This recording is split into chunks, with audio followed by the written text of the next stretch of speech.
The second memo that we presented to Council today is a request for approval of Council for the Finance Bill 2022 that is designed to support the implementation of the 2023 budget. If you recall, at the public presentation of the budget to the National Assembly by His Excellency Mr. President had committed to the Parliament that a 2022 finance bill will be submitted to the Parliament by the Ministry of Finance, Budget and National Planning to support the implementation of the 2023 budget.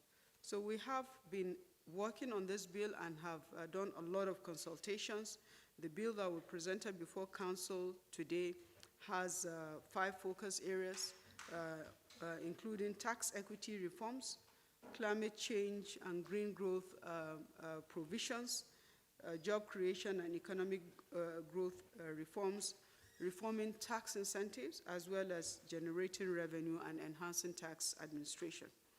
The purpose of the tax equity reforms is to combat tax evasion and aggressive tax planning practices that some companies operating in Nigeria are involved in, but also enabling the utilization of ICT tools and using international best practice to assess taxpayers' tax on a fair and reasonable basis.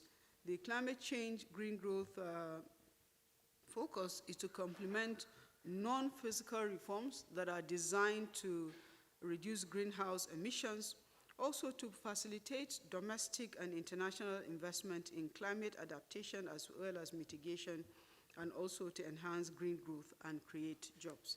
The third focus area, job creation and economic growth, is designed to complement the ease of doing business and other reforms to support capital formation by the private sector, as well as to foster enabling business environment for micro, small, medium enterprises, for youths, as well as for women-owned businesses.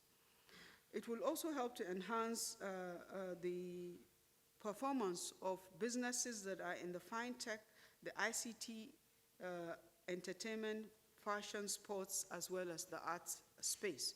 The fourth tax incentive is to phase out antiquated, pioneer, and other tax incentives for mature industries and moving a revised set of incentives to real infant industries. Through economic governance reforms, we've also made proposals to reduce tax expenditure and reduce foregone, which is equivalent to foregone revenue to support the fiscal space. And also based on statistics to gradually transition away from expensive and redundant tax incentives to incentives that are performance, that are rewarding performance.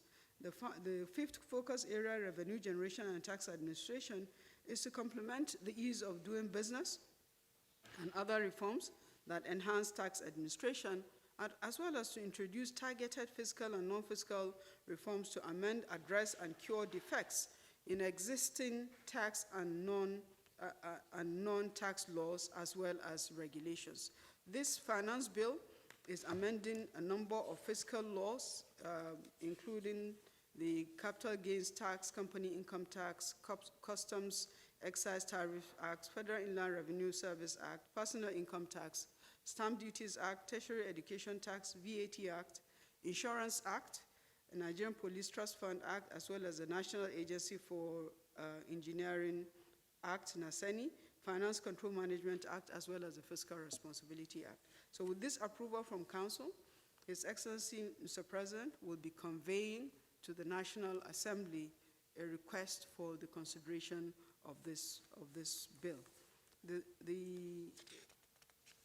third paper we presented today at Council is to seek Council, and we got Council's approval for the design, construction, and supply of 9 numbers fast ballistic riverine assault boats, as well as 9 numbers patrol boats with all associated accessories in favor of Mesa Siwa West Africa Limited in the sum of 689,722,681 naira 30 kobo, inclusive of 7.5% VAT for the Nigerian Customs Service. So that's it.